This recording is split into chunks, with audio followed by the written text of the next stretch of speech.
All right, we're going to continue reading fairy tales from Andrew Lang's colored fairy books.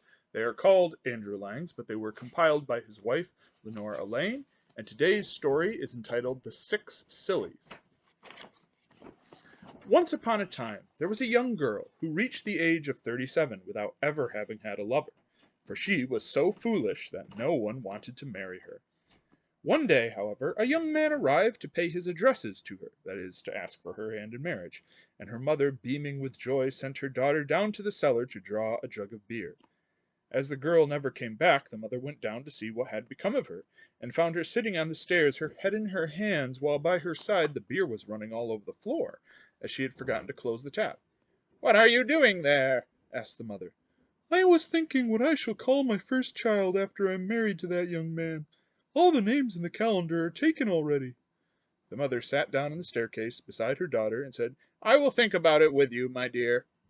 The father, who had stayed upstairs with the young man, was surprised that neither his wife nor his daughter came back, and in his turn went down to look for them. He found them both sitting on the stairs, while beside them the beer was running all over the ground from the tap, which was wide open. "What are you doing there? The beer is running all over the cellar." "We were thinking what we should call the children that our daughter will have when she marries that young man. All the names in the calendar are taken already." "Well," said the father, "I will think about it with you." As neither mother, nor daughter, nor father came upstairs again, the lover grew impatient, and went down into the cellar to see what they could all be doing. He found them, all three, sitting on the stairs, while beside them the beer was running all over the ground from the tap, which was wide open. "What in the world are you all doing, that you don't come upstairs, and that you let the beer run all over the cellar?" "Yes, I know, my boy," said the father, "but if you marry our daughter, what shall you call your children? All the names in the calendar are taken." When the young man heard this answer, he replied, "Well, good-bye, I am going away.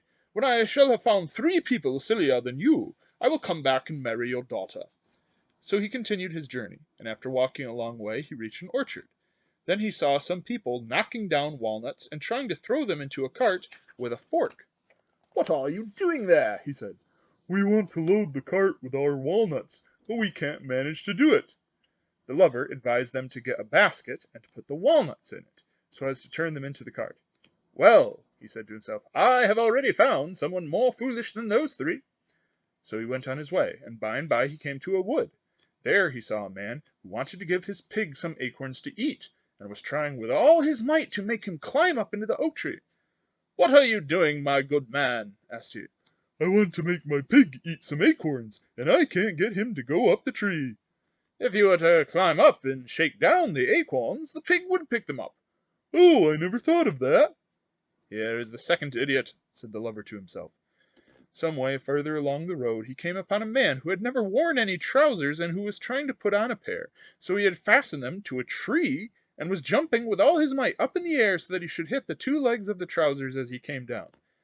"It would be much better if you held your trousers in your hands," said the young man, "and then put your legs, one after the other, in each hole." "Dear me, to be sure! You are sharper than I am, for that never occurred to me." And having found 3 people more foolish than his bride, or her father, or her mother, the lover went back to marry the young lady. And in course of time they had a great many children.